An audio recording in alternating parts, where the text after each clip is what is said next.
সমানে সমানে আগে ফ্রেমে সমানে আছি আমরা তিনজনে। ফ্রেম খালি বোর্ড। আমাতে ঠিক আছে। হ্যাঁ আপনি শুরু করেন, সমস্যা নেই। সেটা কই গেল? রেডি।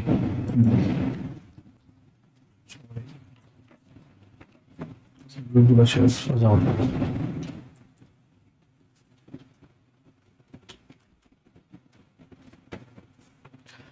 আসসালামু আলাইকুম প্রিয় শিক্ষার্থী বন্ধুরা, আজকের এই স্পেশাল লাইভে সবাইকে স্বাগতম।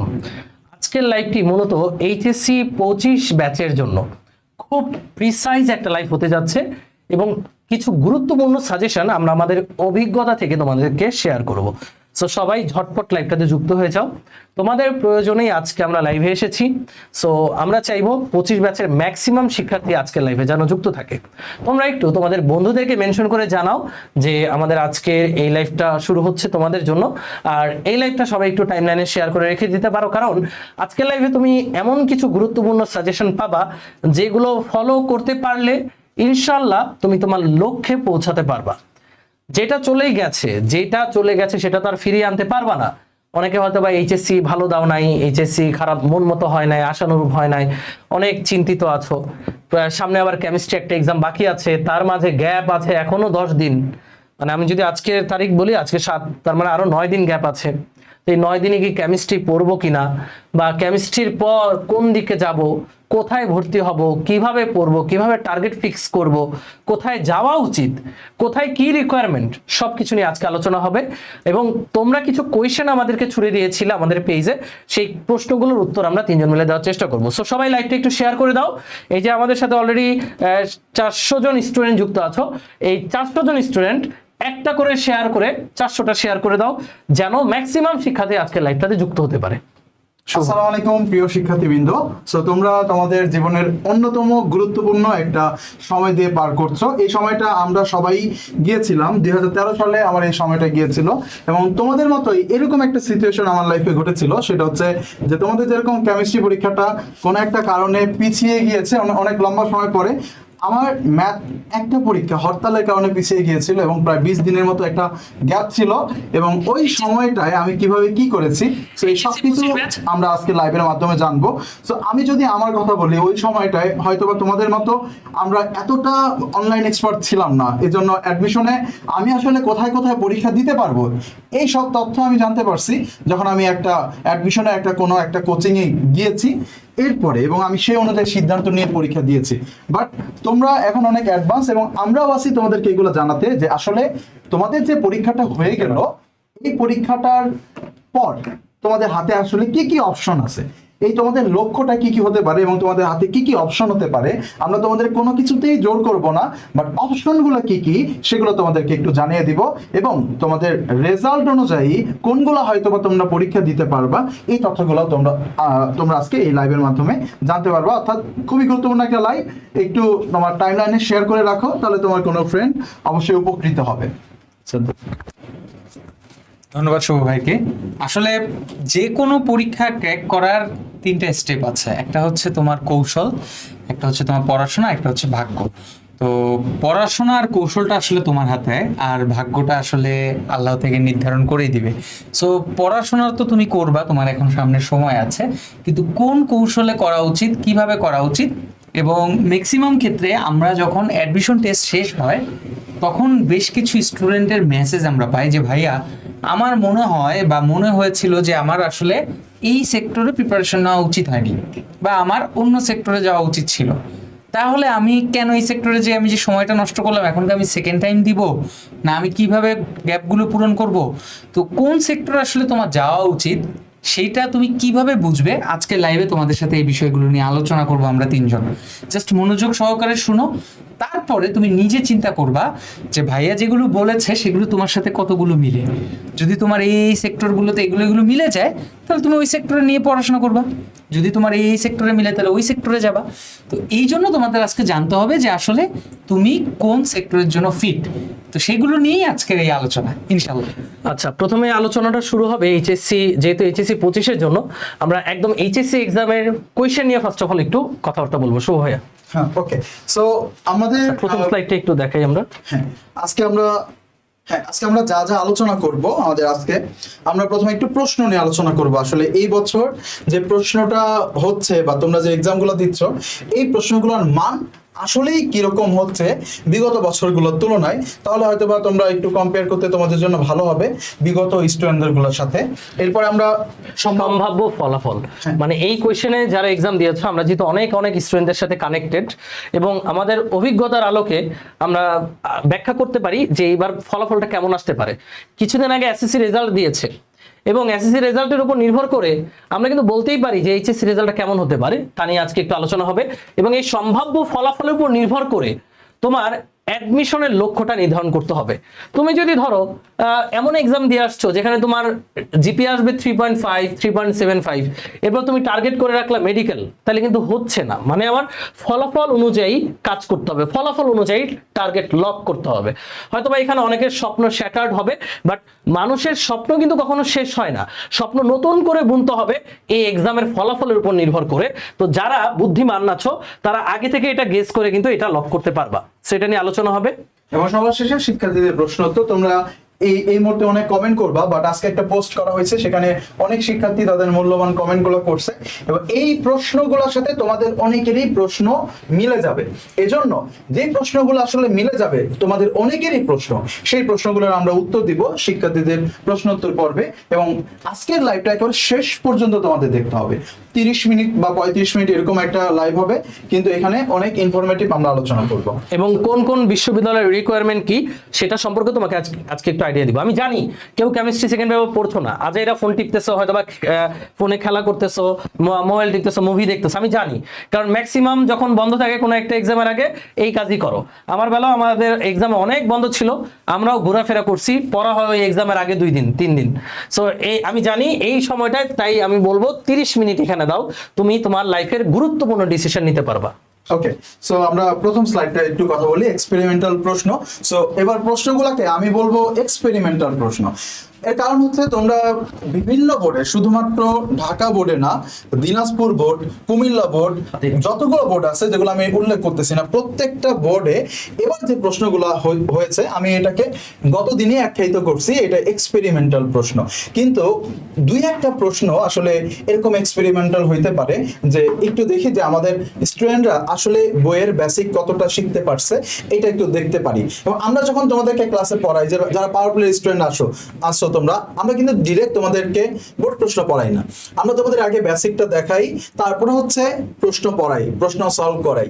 এখন এইটার উদ্দেশ্য কি, যেন 2-1টা প্রশ্ন এক্সপেরিমেন্ট হয়ে গেলে, 2-1টা নতুন প্রশ্ন আসলে তোমরা যেন সেটা অ্যাপ্রোচ করতে পারো। কিন্তু এবার এক্সপেরিমেন্টের পরিমাণটা এত বেশি হয়ে গেছে, যেটা আমাদের প্রত্যেকের টিচার হিসেবে আমারও এক্সপেকটেশনের বাইরে, যে আমাদের সমতলে বস্তুগণা গতি থেকে 2টা প্রশ্ন দিতেছে, বহুপদী থেকে 2টা প্রশ্ন দিতেছে, কনিক্স থেকে 1টা প্রশ্ন দিতেছে। সো এই ধরনের এক্সপেরিমেন্টগুলো আমাদেরও এক্সপেকটেশন নাই। এরপরে আবার প্রশ্নগুলোর ভিতরে যে প্রশ্নগুলো দিছে সেগুলো অনেকটা এক্সপেরিমেন্টাল মনে হয়েছে। সো এই জন্য তোমাদের সাথে আমরা সহমত পোষণ করতেছি যে এইবারের যে প্রশ্নের স্ট্যান্ডার্ড, সেটা বিগত 5 বছরের কোনো বছরের সাথেই সাদৃশ নাই। বিগত 5 বছরে যত প্রশ্ন হয়েছে, কোনো প্রশ্ন কোনো বোর্ডে এতটা এক্সপেরিমেন্ট হয় নাই। সাজ্জাদ, কি মনে হয়? জি ভাই, আসলে আমরা প্রতি পরীক্ষার পরে আমরা তোমাদের এক্সপিরিয়েন্সের জন্য কিন্তু বিভিন্ন কলেজে গিয়েছি, এবং যেই কলেজগুলোতে আমরা যেতে পারিনি ঢাকার বাইরে, সেক্ষেত্রে আমরা স্টুডেন্টদের ক্ষেত্রে মেসেজের মাধ্যমে কিংবা গ্রুপের মাধ্যমে আমরা জানতে পেরেছি, আমরা দেখতে পেরেছি যে প্রত্যেকটা সাবজেক্টের ক্ষেত্রে, তুমি ফিজিক্স বলো, first paper, second paper, chemistry, biology, math, তো এই প্রত্যেকটা পরীক্ষার পরে স্টুডেন্টরা এসে হরেক বলতেছে যে ভাইয়া সিকিউ খুবই কঠিন করেছে, অথবা বলতেছে এমসিকিউ। যেমন ভাইয়া ম্যাথ নিয়ে বললো, আমি যদি বায়োলজি নিয়ে পড়ি, যে বায়োলজি সেকেন্ড পেপারে বেশ কিছু বোর্ডে এমসিকিউ অনেক বেশি হার্ড করছে। তো এটা কিন্তু একটা অ্যালার্মিং সিচুয়েশন এই কারণে, দেখো যে এই যে মেইনলি এভারেস্ট আসলে আমাদের সবার সৃজনশীল পরীক্ষায় আমরা সবাই চেষ্টা করি, আমরা জানি যে এখানে যারাই আছো তোমরা সবাই চেষ্টা করে আসছো যে 5টা সৃজনশীল লেখার, যেহেতু আমাদের 5টা সৃজনশীল লেখা লাগে। তো মেইনলি ওই 5টা সৃজনশীলে এভারেস্ট নাম্বার ধরো 35, 38, 40, 42 এইভাবে নাম্বার কিন্তু পেয়েই যাবা। তুমি ফিজিক্স বলো, কেমিস্ট্রি বলো, আরও বেশি নাম্বারও পেতে পারো। তোমার মেইনলি A+টা আসলে তখন নির্ধারণ হয়ে যায় এমসিকিউ এর উপর। তো তুমি যদি তখন এই এমসিকিউটা যদি বলো যে ভাই একটু খারাপ হয়ে গেছে, তখন কিন্তু এটা একটা টেনশনের কারণ হয়ে দাঁড়ায়, তাই না? কিন্তু টেনশন করার কিছু নেই, যেহেতু তুমি পরীক্ষা দিয়েছো আলহামদুলিল্লাহ, আল্লাহর উপর ভরসা রাখো। এরকম আমাদের অনেক সময় মনে হতে পারে যে পরীক্ষা মনে হয় খারাপ হয়েছে, কিন্তু দেখবা রেজাল্ট অনেক ভালো হবে, এটা আশা মনের মধ্যে রাখতে হবে। তবে এই যে প্রত্যেকটা সাবজেক্টের ক্ষেত্রে, কারণ আগের বছর বিগত বছরগুলোতে এমন হতো যে ইয়াসিন ভাইয়া যেহেতু ফিজিক্স পড়ায় বলতো যে এবার পুরা অনেক বোর্ডের মধ্যে ফিজিক্স কঠিন করছে, বাকি সাবজেক্টগুলো ইজি হয়েছে। তারপরে আবার ম্যাথ হয়তো বা কখনো কঠিন করতো, বাকি সাবজেক্ট ইজি হতো, কিংবা বায়োলজি বা কিংবা কেমিস্ট্রি। কিন্তু এবার প্রত্যেকটা সাবজেক্টেরই কোনো না কোনো পেপারে কোনো না কোনোভাবে তোমাদের ক্ষেত্রে এক্সপেরিমেন্টাল কোশ্চেন করে ফেলছে, যেই কারণে তোমরা আসলে পুরাপুরিভাবে সামগ্রিক রেজাল্ট নিয়ে তোমরা দ্বিধাদ্বন্দ্বে আছো। এখন যেটা তো হয়ে গেছে, এখন আমাদের সামনের দিকে আগাতে হবে।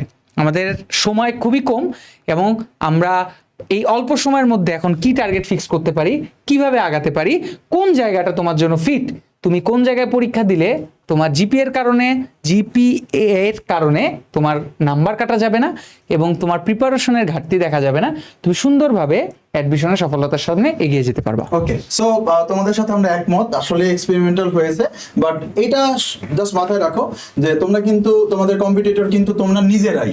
সো এই জন্য তোমার সাথে যেটা ঘটছে, তোমার সাথে অন্য একজন পরীক্ষার্থীর সাথে কিন্তু সেটাই ঘটছে। এইটা সান্ত্বনা দিয়ে, এইটা মনে সান্ত্বনা নিয়ে আগে বাড়তে হবে। ওকে, আমরা পরের স্লাইডে যাই। ওকে, সম্ভাব্য ফলাফল।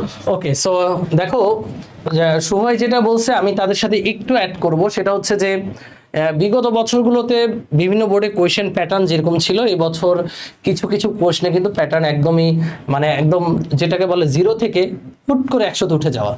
এভাবে ওঠা ভালো, 0, 5, 10, 15, 20, এভাবে গ্রাজুয়ালি উঠলে কিন্তু স্টুডেন্টরা এত শক্ট হইতো না। কিছু কিছু সাবজেক্টে অনেক কঠিন প্রশ্ন করে ফেলছে, বাট যেটা গেছে সেটা তো গেছেই, সেটা তুমি ফিরে আনতে পারবা না, বা তুমি বলতেও পারবা না যে ভাই রাস্তায় আন্দোলনে নামি না। যাদের বেসিক কিন্তু ধুমধারাক্কা ক্লিয়ার ছিল, যারা একদম ফার্স্ট ইয়ার থেকে পড়ছে, তারা কিন্তু আবার এক্সাম ভালো দিছে। বাট আমরা জানি বাংলাদেশের ম্যাক্সিমাম স্টুডেন্টই ফার্স্ট ইয়ার ডোন্ট কেয়ার ভেবে পড়াশোনাই করে না, এরপরে সেকেন্ড ইয়ারে 6 মাস এমনি কাটায় দেয়, এরপরে এক্সাম মানে হচ্ছে এই বেসিক নিয়ে এই কোয়েশনে আসলে পারা সম্ভব না। বাট বিগত বছরের কোয়েশন কিন্তু আবার তুলনামূলক সহজ হয়েছে। এই ক্ষেত্রে আমরা বলতে পারি 25-এর সাথে একটু ইনজাস্টিস করা হয়েছে। এখন এই ইনজাস্টিসের ফলাফলটা আসলে কি হইতে পারে সেটা একটু বলি। আমাদের এসএসসি এক্সামে ভাইয়া জানি এবার কত পার্সেন্ট A+ আসলো? 1,39,000 আসছে, মানে গতবারের তুলনায় 40,000 কম। 40,000 কম A+ আসছে গতবারের তুলনায়। বুঝতে পারছো এসএসসির ফলাফলে কেন? কারণ এবার কিন্তু গ্রেস নাম্বারটা ছিল না। গ্রেস নাম্বার ছিল না মানে কি ভাইয়া?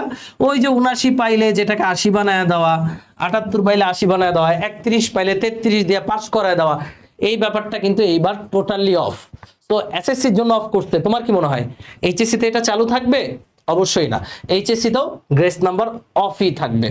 আমার যেটা মনে হচ্ছে গ্রেস নাম্বার অফ থাকবে, অর্থাৎ কঠিন করে খাতা দেখা হবে।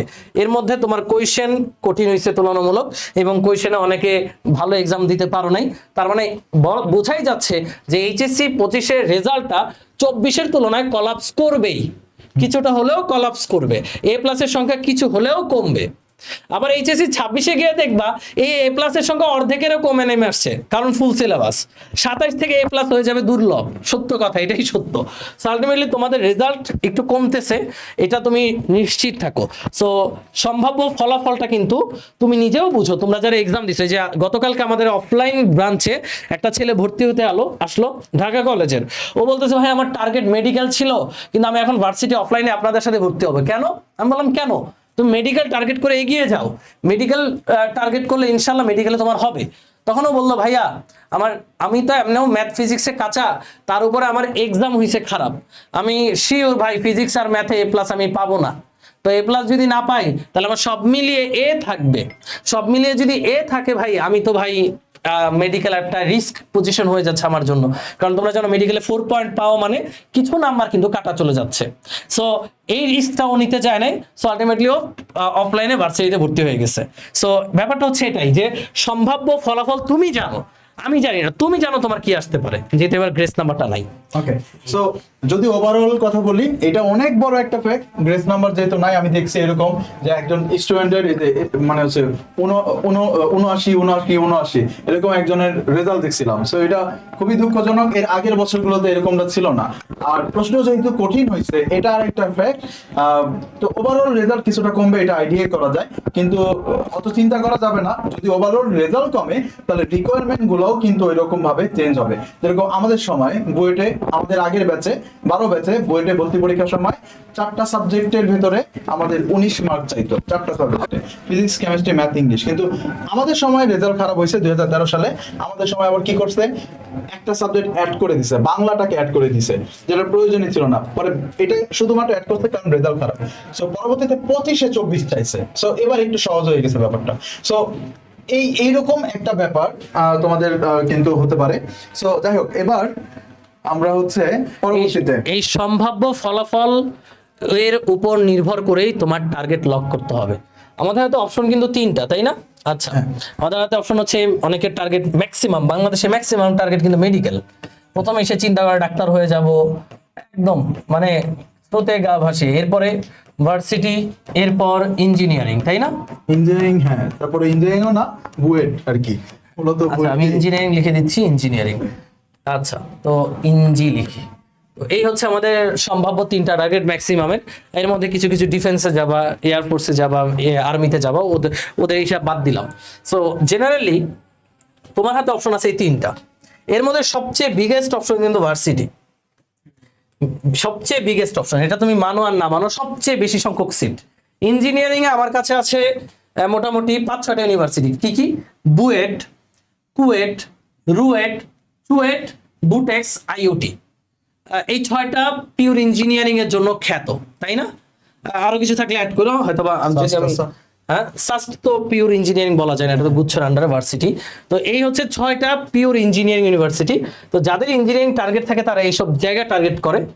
আর মেডিকেল তো অনেকগুলোই আছে, কিন্তু মেডিকেলের একটা ব্যাপার কি, এইচএসসি মার্কস, এইচএসসি রেজাল্টের উপর এটার মার্কস অনেক ভ্যারি করে, তাই না? তো এটা সাজ্জাদ ভাই তোমাদেরকে ইনশাল্লাহ বলে দিবে। আর ভার্সিটি হচ্ছে একটা সেফ অপশন, কারণ এই ভার্সিটিতে তুমি, আমি সার্কুলারগুলো দেখলাম, সর্বনিম্ন 7.5 জিপিএ নিয়ে তুমি জিএসটি গুচ্ছতে এক্সাম দিতে পারবা। আর সর্বোচ্চ কত লাগে? 8 জিপিএ 8। মানে এসএসসি এবং এইচএসসি মিলে তোমার যদি জিপিএ 8 থাকে, 8 মাত্র, তাহলেই তুমি যে কোনো ভার্সিটিতে এক্সাম দিতে পারবা। এই ভার্সিটির মধ্যে আছে ঢাকা বিশ্ববিদ্যালয়, রাজশাহী বিশ্ববিদ্যালয়, জাহাঙ্গীরনগর বিশ্ববিদ্যালয়, জগন্নাথ বিশ্ববিদ্যালয়, চট্টগ্রাম বিশ্ববিদ্যালয়, ইত্যাদি ইত্যাদি। মানে আমি বলতে চাচ্ছি ওদের ভার্সিটিতে অনেক অনেক সংখ্যক অপশন আছে। সো তোমার সম্ভাব্য রেজাল্ট কি হইতে পারে, সেই সম্ভাব্য রেজাল্ট অবশ্যই তুমি ওইটা চিন্তা করে তোমার অ্যাডমিশনের লক্ষ্য ফিক্স করবা। আর এক্ষেত্রে অবশ্যই আবেগ দিয়ে নয়, বিবেক দিয়ে চিন্তা ভাবনা করতে হবে, যুক্তি খাটিয়ে চিন্তা ভাবনা করতে হবে। এবং এই চিন্তাটা কখন করবা? এই কেমিস্ট্রি এক্সামের পরে না ভাইয়া, এই চিন্তাটা করার সময় এখন।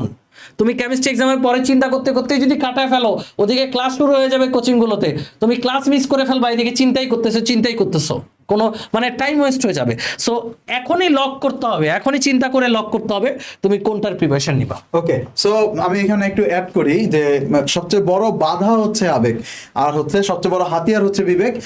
এইটার আমার সাথে একেবারে একটা মানে ঘটনা আছে, এই জন্য আমি এই কথাটা রাখা। আমরা সবাই টার্গেট রাখি, ছোটকাল থেকে টার্গেট রাখি, এবং বাবা মারাও টার্গেট রাখে যে তোর ডাক্তার হইতে হবে, এরকম একটা টার্গেট রাখি। আমরা সেই টার্গেট রেখে আমার এইচএসসির রেজাল্ট, এইচএসসির পরীক্ষা যাই হোক না কেন, আমরা মেডিকেলের জন্য কোচিং করি, আমরা ইঞ্জিনিয়ারিং এর জন্য কোচিং করি।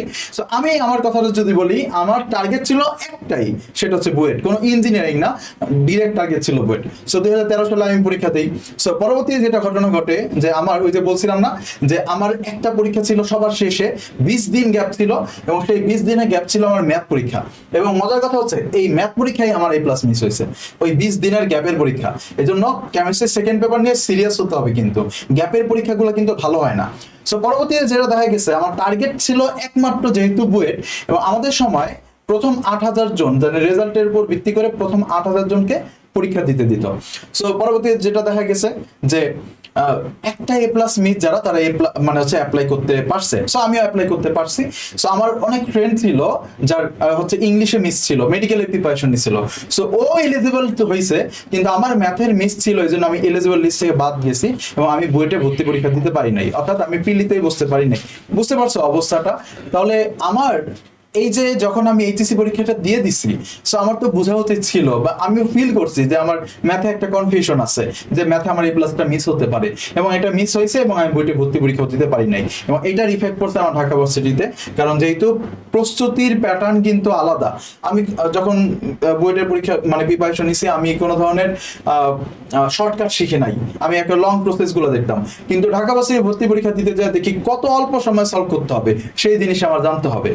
বেসিক তো জানা লাগবেই, কিন্তু শর্ট ট্রিক্স অনেক বেশি জানা দরকার। সো এই জন্য বললাম, তোমরা আমার মতো শুধুমাত্র আবেগ দিয়ে সিদ্ধান্ত না নিয়ে তোমাদের নিজের বুদ্ধিতে বিবেক দিয়ে সিদ্ধান্ত নিতে হবে। এবার আমরা ডিরেক্ট চলে যাই, আমাদের এই ধরনের টার্গেট গুলো রয়েছে অনেকের।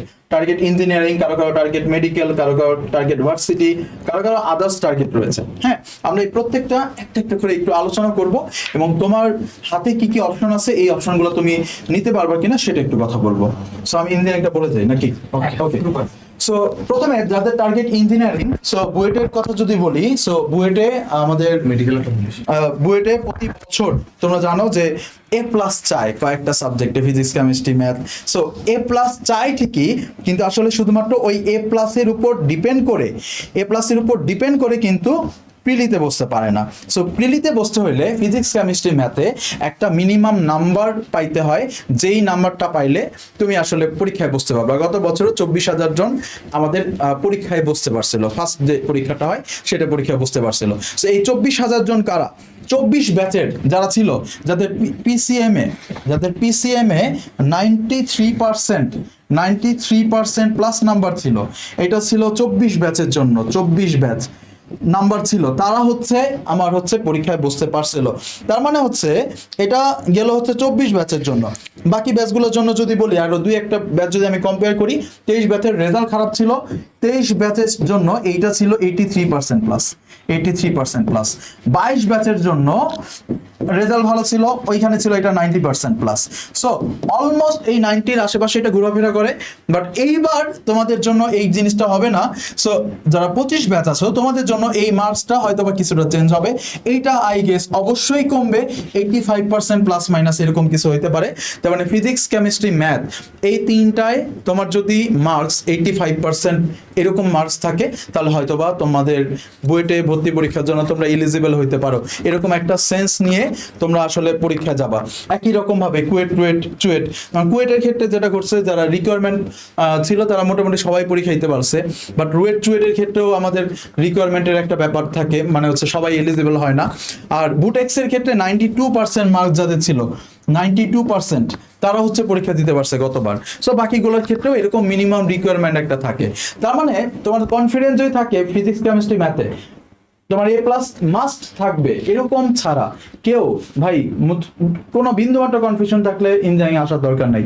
বিন্দুমাত্র কনফিউশন থাকে যে ভাই আমার ফিজিক্সটা মিস হইতে পারে বা ম্যাথটা মিস হইতে পারে, এরকম সিচুয়েশন থাকলে আসার দরকার নাই।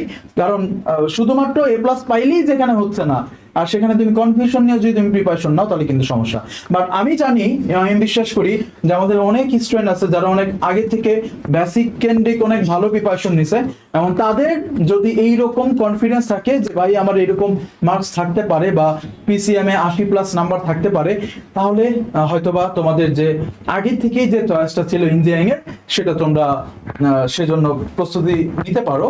সো এবং তোমাদের এই প্রস্তুতি নেওয়ার লক্ষ্যে বন্দি পাঠশালা থেকে আমাদের ইঞ্জিনিয়ারিং প্লাস ভার্সিটি বায়ো যে প্রোগ্রামটা আছে, এটা তোমাদের জন্য রয়েছে।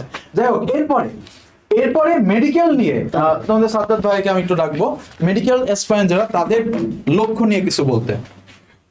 ওকে, থ্যাংক ইউ শুভ ভাইকে। আচ্ছা, মেডিকেল নিয়ে আমি তোমাদের আগে প্রথমে একটা কথা বলি যে আমাদের সরকারি মেডিকেল এবং ডেন্টাল কলেজে টোটাল 5,000 925টি সিট আছে, ঠিক আছে। এটা আসলে আপ ডাউন করে, মানে তোমার হচ্ছে প্রতি বছরে দেখা যায় যে সরকার তোমার হচ্ছে সিট বাড়িয়ে থাকে। আমাদের সময় 2016 সালের সময় শুধুমাত্র সরকারি এমবিবিএস এর সিট ছিল হচ্ছে 3300, আর ডেন্টালের সিট ছিল হচ্ছে 545। তো এই 16 সাল থেকে এখন বর্তমানে 24 সালে সেই সিট একেবারে 5925টি, যার মধ্যে ধরো 5380টি হচ্ছে তোমার এমবিবিএস, ঠিক আছে, আর বাকি হচ্ছে মনে করো 545টা হচ্ছে তোমার পিডিএস। এখানে এই সিটগুলো হচ্ছে মেডিকেলের। তো তোমরা সবাই জানো যে এখানে 1 ঘন্টা পরীক্ষা হবে। এখানে কেমিস্ট্রি পরীক্ষা হয় হচ্ছে টোটাল 25 মার্কের, বায়োলজি পরীক্ষা হয় হচ্ছে 30 মার্কের, ফিজিক্সের পরীক্ষা হয় হচ্ছে 20 মার্কের, ইংলিশ হয় তোমার 15 এবং জিকে যেটা হয় হচ্ছে 10 মার্কে। এখন এটা বলার কারণটা কি, এটা আমরা সবাই জানি। তো তোমাদেরকে আগে একটা জিনিস বলি, সেটা হচ্ছে কেমিস্ট্রি, বায়োলজি আর ফিজিক্স এখানে টোটাল 75 মার্ক। এই 75 মার্কের প্রিপারেশন অন অ্যান এভারেজে তোমাদের সবার মোটামুটি সেমই থাকবে, ঠিক আছে। সেম বলতে যারা পড়াশোনা করবে ইনশাল্লাহ তাদের সেমই থাকবে। আসলে তোমাদের এই মেডিকেল পরীক্ষার পুরোপুরি মোড় ঘুরিয়ে দেয় ইংলিশ এবং জিকে। সত্যি কথা বলতে সবচেয়ে বেশি যদি বলো তাহলে ইংলিশ আর জিকের উপর নির্ভর করেই তুমি আসলে ভালো মেডিকেলে টিকবা কিনা বা তুমি মেডিকেলে টিকবা কিনা এটা নির্ভর করে। এখানে আবার একটা জিনিস দেখো, এই মেডিকেলে প্রতি বছরের পরীক্ষার কিন্তু বেশ কিছু জিনিস চেঞ্জ হচ্ছে। যে 2018 বা 19 সালে, সম্ভবত 19 সাল থেকে, ঠিক আছে, 2019 সাল থেকে 2023 সাল পর্যন্ত তোমাদের এই জেনারেল নলেজের মাত্র বেশ হাতে গোনা কয়েকটা টপিক দেওয়া ছিল, যেমন বাংলাদেশের সংস্কৃতি, ইতিহাস ও মুক্তিযুদ্ধ। এইভাবে তোমাদের সিলেবাসটাকে উল্লেখ করা ছিল। দেখো, বাংলাদেশ সম্পর্কে জানা এবং বাংলাদেশের ইতিহাস, সংস্কৃতি ও মুক্তিযুদ্ধ সম্পর্কে পড়তে কতটুকু বা টাইম লাগে।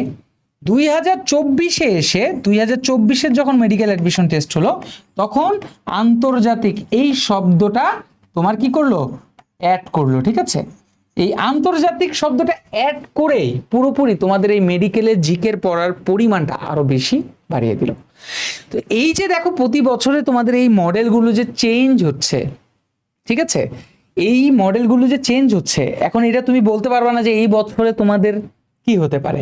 যেমন 2023 সাল পর্যন্ত জিপিএর যে মার্কটা আছে, সেই জিপিএর মার্কটা নিয়ে যদি বলি, যে যেমন এসএসসির যে জিপিএর মার্কটা ছিল সেটাকে 15 দিয়ে গুণ করতো, আর এইচএসসির জিপিএর মার্কটা হচ্ছে তোমার 25 দিয়ে গুণ করতো। এখানে ধরো 75 আর এখানে 125, এইভাবে টোটাল 200 মার্কের জিপিএ মার্ক নিয়ে তোমার হচ্ছে পরীক্ষায় বসতে হতো। যাদের 5 থাকতো তাদের এই 200 মার্কটা পেত। 2024-এ এসে এইটা আবার কি করলো, এসএসসি এবং এইচএসসি উভয়ের ক্ষেত্রে তোমার এই জিপিএ মার্ককে 10 দিয়ে গুণ দেওয়া হলো। অর্থাৎ এসএসসি জিপিএ 5 পেলে তুমি 50, এইচএসসি তে জিপিএ 5 পেলেও তুমি 50, টোটাল 100 নাম্বার এটা তোমাকে দিয়ে দেওয়া হবে। এখন ধরো এই যে জিপিএর মার্কটা, এটা তোমার কি কাজে লাগবে?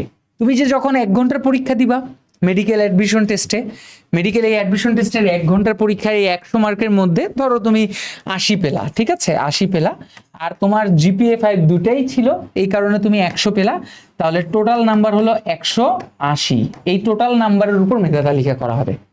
এখন সামহাও ধরো তুমি পরীক্ষা খুব ভালো দিলা, 80 পেলা, ধরো এমসিকিউতে তুমি পরীক্ষায় 80 পেলা, সামহাও তোমার জিপিএ নাম্বার ধরো 90 আসছে, তুমি এ প্লাস মিস করেছো, এই কারণে তোমার জিপিএ মার্কটা মনে করো 90 আসছে, তাহলে 80 এবং 90 টোটাল নাম্বার হয়ে যাবে 170। তার মানে তুমি 80 নাম্বার পরীক্ষায় ভালো পাওয়ার পরেও জিপিএর মার্কের কারণে কিন্তু তুমি অনেক পিছিয়ে যাবা। কেমন পিছিয়ে যেতে পারো, তোমাকে একটা উদাহরণ দেই। তুমি জাস্ট যদি বলো যে ধরো 0.5 মার্কসের একটা ডিফারেন্সের কারণে, ধরো একজন হচ্ছে 75.5 মার্কস পেয়ে মনে করো ধরো 1000 পজিশন হয়েছে, কথার কথা, ধরো তুমি কি করছো, তুমি মনে করো 75 পেয়েছো অথবা তুমি 74.5 পেয়েছো, তুমি ধরো 1 মার্কের ডিফারেন্স হলো বা তোমার হচ্ছে 0.5 মার্কসের ডিফারেন্স হলো, তোমার পজিশন দেখবা 3000-এর কাছাকাছি কিংবা 2500-র কাছাকাছি চলে আসছে। এই 1 নাম্বার বা 0.5 নাম্বারের কারণে তোমার পজিশনটা বিশাল লাভ দেয়। এখন তোমার যদি জিপিএ কোনো কারণবশত আল্লাহ না করুক খারাপ চলে আসে এবং খারাপ হওয়ার কারণে তোমার যদি এই পুরো রেজাল্টের উপর ইফেক্ট ফেলে, তাহলে তুমি বলো তো ভাইয়া এবং আপুরা, তোমাদেরকে মেডিকেল অ্যাডমিশনে তখন যাওয়া উচিত কিনা? আচ্ছা, এখন আসো নেক্সট প্রশ্ন, যে ভাইয়া এখন তো আমরা এইচএসসি রেজাল্ট জানি না, এখন পরীক্ষা তো দিছি, আলহামদুলিল্লাহ এসএসসিতে জিপিএ আছে, এইচএসসিতে যদি জিপিএ 5 পাই তাহলে তো আমার টেনশন নাই, কিন্তু কি পরিমাণ জিপিএ পেলে আমি রিস্ক নিতে পারি? যদি তোমার এসএসসিতে, যদি এখানে কিন্তু কন্ডিশন আছে, যদি তোমার এসএসসিতে জিপিএ 5 থাকে তাহলে এইচএসসিতে মিনিমাম মনে করো তোমার 4.79 কিংবা 4.8ও যদি তুমি পাও, তাহলে তুমি মেডিকেলের অ্যাডমিশন টেস্টে অ্যাপিয়ার করতে পারো। কারণ কি? কারণ এখানে তুমি 50 মার্ক পেয়ে যাচ্ছ, আর এখানে ধরো 4.8 এর কারণে 48 মার্ক পাচ্ছ, তার মানে টোটাল 100-র মধ্যে তোমার 98, 2 নাম্বার তোমার কম হচ্ছে। 2 নাম্বার 3 নাম্বার জিপিএ এর কমের কারণে তুমি যে মেডিকেল টিকবা না তা কিন্তু না। তোমার এই 2 নাম্বার 3 নাম্বার তোমার মেডিকেলে খুব বেশি হ্যাম্পার করবে না। হয়তো বা তোমার স্বপ্ন যদি ডিএমসি থাকে তাহলে তোমাকে অনেক বেশি মার্কস উঠাতে হবে, কিন্তু তুমি ভালো, মোটামুটি ভালো নাম্বার পেলে তুমি সরকারি মেডিকেল কলেজগুলোতে চান্স পাবা। কিন্তু তোমার জিপিএ মার্ক ধরো এসএসসি এবং এইচএসসি উভয়ের জিপিএ মার্ক মিলে ধরো 95 এর অনেক কমে চলে আসছে, ধরো মনে করো 94 আসছে, 95 আসছে কিংবা 93 আসছে, তাহলে আমি বলবো যে তুমি এই মেডিকেল লাইনের পরীক্ষায় দিতে এসো না। তাহলে তুমি কিন্তু মানে বেশ বড় ধরনের একটা ধাক্কা খাবা। যে দেখো, এক নাম্বারের ডিফারেন্সের কারণে পজিশন 1000 থেকে 2025তে চলে যায়, আর যেখানে তুমি জিপিএতে অলরেডি অন্যদের থেকে 5-6 নাম্বার 4 নাম্বার মানে আরো বেশি নাম্বার তুমি পিছিয়ে আছো, তাহলে তোমার মেডিকেলে এখানে এসো না। তাহলে তুমি শুধু শুধু কষ্ট পাবে। কেন কষ্ট পাবে? দেখো, আমাদের সরকারি মেডিকেল এবং ডেন্টাল পরীক্ষাটা হয় 1 ঘন্টার, একবারই পরীক্ষা হবে। অর্থাৎ তুমি মেডিকেল এমবিবিএস এর জন্য একবার পরীক্ষা দিতে পারবা, একবার ডেন্টালের জন্য পরীক্ষা দিতে পারবা। তবে মজার বিষয় দেখো, মেডিকেলের কিন্তু প্রচুর পরিমাণ মুড সুইং হয়। কেমন মুড সুইং হয় জানো? 2012 সালের আগ পর্যন্ত মেডিকেল এবং ডেন্টালের অ্যাডমিশন টেস্ট একসাথে হতো। অর্থাৎ এক ভর্তি পরীক্ষায় তুমি যেটা, তোমার ওই মেধা তালিকায় 3000 পর্যন্ত যারা ছিল তারা মেডিকেল টিকতো, 3500 পর্যন্ত ডেন্টালে টিকতো। বাকি থাকে আর্ম ফোর্সেস এবং আর্মি মেডিকেল কলেজ। এই আর্ম ফোর্সেসে টোটাল 125টা সিট এবং আর্মি মেডিকেল কলেজে তোমার 250টি সিট। এই আর্ম ফোর্সেসের 125টা সিট কিন্তু তুমি যেটা ভাবতেছো যে পরীক্ষা দিলেই হবে এরকম না, এখানে আরো বেশ কিছু ব্যাপার আছে। যাই হোক, তো এটা একটা অপশন থেকে যায়। এই 2টা বা 3টা অপশন যদি তোমার হাত থেকে গন হয়ে যায়, তাহলে আলটিমেটলি কিন্তু তোমার মেডিকেল স্বপ্ন ওখানেই শেষ। এখন সমস্যাটা যেটা হয়, মেডিকেল অ্যাসপারেন্ট পরীক্ষার্থীরা যখন ওই মেডিকেল পরীক্ষার পরে বলে যে ভাই আমার হাতে 2 সপ্তাহ টাইম আছে কিংবা 3 সপ্তাহ টাইম আছে, আমি ভার্সিটি পরীক্ষা দিব, তখন কিন্তু তারা আসলে ওই সময়টাকে কাজে লাগালেও তারা ভার্সিটি পরীক্ষায় সফলতা পায় না। কেন? কারণ মেডিকেল পরীক্ষার্থীরা ওই ম্যাথের প্র্যাকটিসটা করে না, প্লাস ফিজিক্স কেমিস্ট্রির যারা অ্যাডমিশন টেস্ট মেডিকেলের জন্য পড়াশোনা করে তারা ফিজিক্স কেমিস্ট্রি হ্যান্ড নোটের ম্যাথগুলো করে না। তখন ভার্সিটি পরীক্ষা দিতে যেও তারা আশানুরূপ ফলাফল পায় না। সো তোমাদেরকে আমি জিপিএটা বুঝিয়ে দিলাম, তোমাদেরকে সব কিছু বুঝিয়ে দিলাম। আর যেহেতু এখানে সেকেন্ড টাইমও আছে, সো ভেবে চিনতে ডিসিশন নাও। একটা কথাই বলবো, যদি তোমার কাছে এই তথ্যগুলো শুনে মনে হয় যে তুমি মেডিকেলের জন্য ফিট, তুমি আসো, ওয়েলকাম। বাট তোমার কাছে যদি মেডিকেলের জন্য ফিট না হয়, তাহলে সলিউশন কি সেটা ইনশাল্লাহ জানতে পারবা এই লাইভে। ওকে, সো আসসালামু আলাইকুম, আমি আবারও চলে আসলাম। এবার ভাইয়ারা ইঞ্জিনিয়ারিং মেডিকেল নিয়ে কথাবার্তা বলে ফেললেন, আর এবার আমি ভার্সিটি নিয়ে কিছু কথা বলবো। আর যাদের টার্গেট মেডিকেল, বা তোমরা যদি চিন্তা করো যে না ভাই আমার রেজাল্ট অনুযায়ী মেডিকেলে যেতে পারবো, তাহলে আমাদের টার্গেট ডিএমসি মেডিট্রুপস কোর্সটাতে এনরোল করতে পারো। এটা হচ্ছে তোমাদের সলিউশন। এবার আসি সবচেয়ে বড় জায়গা। সবচেয়ে বড় জায়গা কেন? সবচেয়ে বেশি সংখ্যক সিট যেখানে আছে, ঢাকা বিশ্ববিদ্যালয়, ঢাবি, মানে আমি যদি ছোট করে বলি, ঢাবি, জাবি, রাবি, রবি, বেরবি, কুবি, খুবই, তারপরে জিএসটি গুচ্ছতে 19টা আছে, কৃষি গুচ্ছতে 9টা আছে, 2-1টা বের হয়ে যেতে পারে, গত বছর ইনফরমেশন থেকে বলছি। কৃষি গুচ্ছে 9টা আছে। সো সব মিলিয়ে অনেক অনেক পাবলিক ভার্সিটি বাংলাদেশে আছে, সরকারি, তাই না? এবং এগুলোতে পড়ার জন্য, এগুলো প্রত্যেকটার কোয়ালিটি মনে করো কিছু কয়েকটার কোয়ালিটি খুব খারাপ, বাট ম্যাক্সিমাম ভার্সিটিতেই স্টুডেন্টরা জায়গা পায় না, এত কম্পিটিশন। সো একটা পাবলিক বিশ্ববিদ্যালয় বাংলাদেশে একটা নিম্ন মধ্যবিত্ত বা মধ্যবিত্ত স্টুডেন্টের স্বপ্ন। তো সেই স্বপ্ন আমরা কিভাবে বাস্তবায়ন করতে পারি যদি স্বপ্ন হয় ভার্সিটি? প্রথম কথা, ঢাকা বিশ্ববিদ্যালয়ে যদি তুমি ভর্তি পরীক্ষা দিতে চাও তাহলে গত বছরের রিকোয়ারমেন্ট অনুযায়ী এসএসসি এবং এইচএসসি দুইটা মিলে ন্যূনতম জিপিএ 8 থাকতে হবে। ন্যূনতম জিপিএ থাকতে হবে 8। ওকে, এসএসসি এবং এইচএসসি দুইটা মিলে ন্যূনতম 8 জিপিএ থাকতে হবে, তাহলেই তুমি ঢাকা বিশ্ববিদ্যালয়ে ফর্ম টানতে পারবা। আর এখানে ফর্ম টেনে কোনো রিস্ক নাই, ফর্ম টানা মানেই তুমি পরীক্ষা দিতে পারবা। ঢাকা বিশ্ববিদ্যালয় অনেকগুলো সেন্টার জুড়ে এক্সাম নেয়, তাই যদি 8 জিপিএ থাকার পর তোমার যদি 70,000 এক্সাম দেয়, আমাদের 70,000 দিছিল, ওইটাও ঢাকা বিশ্ববিদ্যালয়ে নিতে পারবে। পুরো ঢাকা শহর জুড়েই এক্সাম হয়। আমার এক্সাম পড়ছিল কোন একটা গার্লস স্কুলে, ঢাকা বিশ্ববিদ্যালয়ের এক্সাম। তো যারা এটুকু কনফার্ম যে তাদের জিপিএ 448 থাকবে, 8+ থাকবে, তারা নিশ্চিন্তে ঢাকা বিশ্ববিদ্যালয় ওরিয়েন্টেড পড়াশোনা করতে পারো। ঢাকা বিশ্ববিদ্যালয় ওরিয়েন্টেড পড়াশোনা যে করবে তার বাংলাদেশের প্রত্যেকটা পাবলিক ভার্সিটির প্রিপারেশন হয়ে যাবে। কারণ এই ভার্সিটির কোয়েশ্চেন এমন হয়, এমন প্যাটার্নের হয়, এখন অনেক অনেক হাই প্যাটার্নের হচ্ছে, বাট প্রিভিয়াস এমন প্যাটার্নের হয়েছে যারা ঢাকা ভার্সিটিকে সেন্টার্ড করে পড়বে যে না আমি ঢাকা ভার্সিটিতেই চান্স পাবো, তার সকল ভার্সিটি প্রিপারেশন হয়ে যাবে অটোমেটিক। ওকে, কারণ এখানে সিকিউ আছে, এমসিকিউ আছে। এখানে 60 মার্কস থাকে হচ্ছে তোমার এমসিকিউ, গত বছরের ডেটা কিন্তু এটা, আর 40 থাকে হচ্ছে রিটেন, 40 থাকে রিটেন। ওকে, সো ইনশাল্লাহ এই দুইয়ের প্রস্তুতি কিন্তু আমরা আমাদের টার্গেট ডিউ 5.2 একদম টোটালি ভালো মতো নেব। টার্গেট ডিউ 5.2 যারা ভর্তি হয়েছে তারা অলরেডি এই যে রিটেনের জন্য একটা রিটেন স্পেশাল বুক পেয়ে গেছে, যেটা আমরা 4.2 দিতে পারিনি। এবার 5.2 গত 1 বছর ধরে আমরা এগুলোর উপর কাজ করে এই বইটা বানাইছি। সো ইনশাল্লাহ এই বইটা তোমাদের কাজে আসবে। এখন ঢাকা বিশ্ববিদ্যালয়ে তো সবার হবে না, সিট মাত্র 1836টা, পরীক্ষা দেয় 70,000। তাহলে কি ঢাকা বিশ্ববিদ্যালয়ে চান্স না পেলে জীবন শেষ ভাই? না, ঢাকা বিশ্ববিদ্যালয়ে চান্স না পেলে তোমার জীবন শেষ না।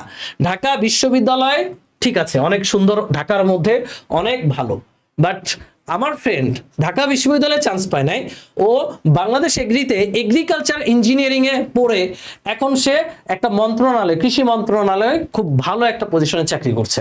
সো ভাইয়া, ঢাকা বিশ্ববিদ্যালয়ের হাত থেকে যদি চলেও যায়, তারপর তোমার হাতে আছে জিএসটি গুচ্ছের 18টা বা 19টা, গত বছর 19টা ছিল, বাট একটা দুইটা হয়তো বা গুচ্ছ থেকে বের হয়ে আসছে।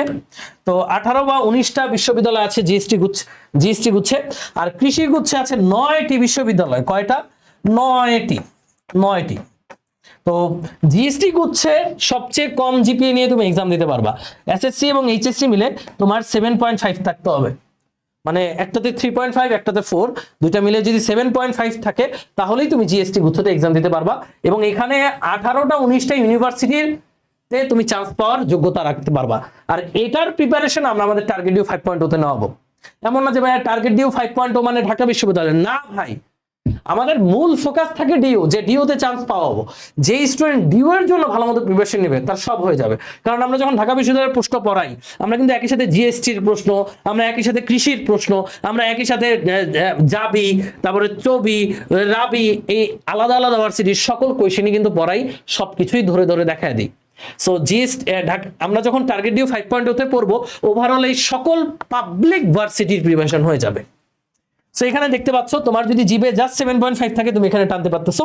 কৃষি গুচ্ছের রিকোয়ারমেন্ট একটু বেশি, আমি রিকোয়ারমেন্টটা দেখেছি, সেটা হচ্ছে 8.5 থাকতে হবে জিপিএ যদি কৃষি গুচ্ছে এক্সাম দিতে চাও। এটাও চেঞ্জ হতে পারে, এটা ভ্যারিয়েবল। সো এখানেও কিন্তু একটা সুযোগ আছে। আর এই হচ্ছে, আমি বলতেছি কেন এটা সবচেয়ে বড় জায়গা, একে তো সিট অনেক বেশি, আর দুই হচ্ছে এখানে যারা এইচএসসি তে খারাপ করবা বা যারা এইচএসসি আশানুরূপ ফলাফল পাবা না, তারাও কিন্তু একটা ফাইট ব্যাক দিয়ে এখানে আসতে পারবা। তার মানে এই না এখানে সব বলদ পোলাপাইন এক্সাম দেয়, এখানে সব মানে হচ্ছে হাবাবুবা বা ক্লাসের দুর্বল স্টুডেন্ট এক্সাম দেয় না ভাই। এখানে যখন একটা স্টুডেন্ট যখন এইচএসসি তে খারাপ করতেছে, ও কিন্তু ভাই খারাপই থাকবে এটা কিন্তু বলতে পারবা না। ও এই অ্যাডমিশন সময় কামব্যাক দিতেই পারে। ও এই খারাপ রেজাল্টটা বা এইচএসসির খারাপের বেদনাটাকে শক্তিতে পরিণত করে এইচএসসির জন্য কিন্তু এইচএসসির পর এই 3টা মাস 4টা মাস সময়ে বেস্ট প্রিপারেশন নিতে পারে। আমার এক ফ্রেন্ড 3.93 পাইছিল, ওই ফ্রেন্ড কিন্তু ঢাকা বিশ্ববিদ্যালয়ে পড়ছে, তার ওই যে এসএসসি তে জিপিএ ছিল 5, আর এইচএসসি তে হচ্ছে 3.93। ও ঢাকা ইউনিভার্সিটি সয়েল সায়েন্স থেকে পাস করছে, বুঝছো? তো আলটিমেটলি এইচএসসির রেজাল্ট একটু কম থাকলেও অ্যাডমিশনে তুমি যদি সিরিয়াস হতে পারো আর প্রপার জায়গায় থাকো, প্রপার গাইডলাইন পাও, তাহলে অবশ্যই তুমি ভালো একটা জিনিস অ্যাচিভ করতে পারবা, ভালো একটা ভার্সিটি অ্যাচিভ করতে পারবা, বাকিটা আল্লাহর হাতে। তবে এক্ষেত্রে অবশ্যই জায়গা selection, coaching selection is very much important. আমি যদি এইচএসসির পর একটা ভালো কোচিংয়ে ভর্তি না হই, যেখানে আমার অভিজ্ঞ ভাইয়ারা পড়াবে, যেখানে ভাইয়ারা জানে যে কিভাবে কোথায় কেমনে কি লাগবে, এইরকম একটা জায়গায় যদি ভর্তি না হয়ে এমন কোথাও ভর্তি হই যেখানে কে পড়াচ্ছে আমি চিনিও না, তাহলে আলটিমেটলি টিচারদের সাথে ওই সেতু বন্ধনটা হবে না, তো ওইভাবে কানেক্টেড হতে পারবা না। প্রপার গাইডলাইনটা পেতে হবে, প্রপার মেন্টরশিপটা পেতে হবে এবং তোমার পরিশ্রমও দিতে হবে। সবকিছুর সমন্বয়েই তুমি একটা পাবলিক ভার্সিটিতে চান্স পাবা। এই কারণে কোনো তোমাদের সাথে যেমন এইচএসসিতে এক্সামে প্রশ্ন এক্সপেরিমেন্ট করছে, তোমরা আবার তোমাদের লাইফ নিয়ে কোচিং নিয়ে এক্সপেরিমেন্ট করো না। হ্যাঁ, তুমি যেখানে শিখেছো, এই যে ম্যাক্সিমাম আমাদের পাওয়ার প্লে স্টুডেন্ট এখানে আছে, আমাদের পাওয়ার প্লে ক্লাস তোমরা করেছো, তোমরা জানো আমরা কেমন পড়াই, তোমরা জানো আমাদের ডেডিকেশন কেমন থাকে, আমাদের প্রোগ্রামে আমরা কিভাবে তোমাদেরকে সাপোর্ট দিই এটা তোমরা জানো। তো এইটা জানার পর অবশ্যই তোমার টার্গেট ভার্সিটি থাকলে আমাদের টার্গেট ডিও 5.0 তে এনরোল করবা। হ্যাঁ, আমার গত বছরের অনেক স্টুডেন্ট তারা স্রোতে গা ভাসিয়ে অন্য কোথাও ভর্তি হয়েছিল, এমন না যে এখানে খারাপ পড়ায় না, সবাই চেষ্টা করে ভালো পড়াতে, বাট কানেকশন বিল্ড আপটা হয় না। পাওয়ার প্লেতে ছিল বাট অ্যাডমিশনে নেই, তো অ্যাডমিশনে অন্য কোথাও ভাবছে ভালো প্রিপারেশন নেবে, এরপর ওরা চান্স না পেয়ে এসে কপাল থাবড়ায় থাবড়ায় আমাদের ইনবক্সে মেসেজ দেয় যে ভাইয়া ভুল করলাম আপনাদের সাথে অ্যাডমিশন প্রিপারেশনটা না নিয়ে। কারণ ভাইয়া তুমি যখন আমাদের সাথে পাওয়ার প্লেতে আছো অবশ্যই তোমার টার্গেট ডিউতে থাকা উচিত, অবশ্যই থাকা উচিত। আর এই টার্গেট ডিউতে আমরা ক্লাস নিব কারা? Power play teacher panel. এবং আমরা কিন্তু সেই 2021 সাল থেকে 21, 22, 23, 24 4টা সেশন শেষ করেছি, এবার 5.0। আর ইতিমধ্যে আমাদের 5.0 তোমরা দেখতেই পাচ্ছ 1000 স্টুডেন্ট যুক্ত হয়েছে এবং আমরা সবসময় শিক্ষার্থী বান্ধব চিন্তা করি। এই কারণে এবার টার্গেট ডিউ 5.0 আমরা টোটাল কয়টা বই দিচ্ছি? Physics, chemistry, math, biology concept book 4টা ফুল। এরপরে ঢাকা ইউনিভার্সিটির 25 বছরের প্রশ্ন bank, written special book, OMR book, total 60টা বই দিচ্ছে, 60টা বই। এখন তো 4250 টাকা কোর্স ফি চলতেছে। এই কোর্স ফিতে তুমি 60টা বই সহ এরকম একটা টোটাল কোর্স পাবা না, কোথাও পাবা না। সেটা আমরা দিচ্ছি এবং এই বইগুলো বিগত 1 বছর অনেক চেঞ্জ করা হয়েছে, অনেক অপটিমাইজ করা হয়েছে। যারা এই বইগুলো পড়তে পারবে ইনশাল্লাহ তাদের একটা সিট নিশ্চিত থাকবেই। আর সাথে তো আমরা আছি, এই হচ্ছে আমাদের পাওয়ার প্লে টিচার প্যানেল। আর একটা ছোট্ট অ্যানাউন্সমেন্ট, এটা হয়ে গেল তোমাদের টার্গেটের কথা এবং টার্গেট এবার তুমি বুঝতে পারতেছো তুমি কোনটা টার্গেট করবা। ইনশাল্লাহ তুমি এটা বুঝতে পারতেছো। এবার আমি একটা ছোট্ট অ্যানাউন্সমেন্ট দিব এক্সট্রা করে, বিরক্ত হইও না। সেটা হচ্ছে আমাদের অফলাইনে অনেকে ফার্ম গেটে এসে ছোটাছুটি করো, আমার পার্সোনাল সাজেশন থাকবে ঢাকার বাইরে থেকে কেউ ঢাকায় আইসো না, যেহেতু অনলাইনে আছো। ঢাকার আশেপাশে যারা আছো, ঢাকার আশেপাশে যেমন ধরো নারায়ণগঞ্জ, মতিঝিল, গাজীপুর যারা আছো তারা চাইলে এই সুযোগটা কাজে লাগাতে পারো। তারা যারা ফার্ম গেটে এসে আমাদের সাথে অফলাইনে প্রাইভেট ব্যাচে যুক্ত হতে পারো এবং এই অফলাইনে প্রাইভেট ব্যাচে আমরা এই টিচার প্যানেল তোমাদের অফলাইনে পড়াবো, ভার্সিটি প্রিপারেশন অফলাইনে নেওয়াবো। গত বছর আমরা 350 স্টুডেন্ট জায়গা দিতে পেরেছিলাম, আমরা 3টা ব্যাচের বেশি করবোই না কারণ অনলাইনের প্রেশার থাকে। এই বছর আরো বেশি উপচে পড়া ভিড়। অলরেডি সকালের ব্যাচটা 80% সিট শেষ হয়ে গেছে, সো বাকি আছে 2টা ব্যাচ, রবি, মঙ্গল, বৃহস্পতি। টোটাল ব্যাচ হচ্ছে সকাল 8টা, সকাল 11:30 এবং বিকেল 3টা। তো 2টা ব্যাচ আর সকালের কিছু সিট বাকি আছে। তোমরা যারা ভর্তি হতে চাও অফলাইনে তারা ভর্তি হতে পারো। হ্যাঁ, অফলাইনে ভর্তি হলে আবার অনলাইনে ভর্তি হওয়া লাগবে না, হতে হবে না। অনলাইনের কোর্স তোমরা ফ্রি পেয়ে যাবা। আর অফলাইনের আমি একবার ভর্তি হবো, তাহলে আমি অনলাইনে কোর্সটা পেয়ে যাব। তো আমি একটু শেষ করে দিতে চাই, সেটা হচ্ছে এটাই যে তুমি ভর্তি হও বা না হও, তুমি এই মুহূর্তে যে কাজগুলো করবা সেটা হচ্ছে তোমার রেজাল্টের উপর নির্ভর করে, তোমার লক্ষ্যটা ফিক্স করবা। হ্যাঁ, আর লক্ষ্য ফিক্স করে বসে থাকা যাবে না, যেহেতু কেমিস্ট্রি এক্সামের আগে অনেক দিন গ্যাপ, কেমিস্ট্রির জন্য শেষের 4-5 দিন রাখবা। তার আগে একটু কোয়েশ্চেন ব্যাগটা নাড়াচাড়া করবা, কেমন প্রশ্ন ভার্সিটিতে আসে, তাহলে আগে থেকে একটু আইডিয়া পেয়ে গেল। শুভ।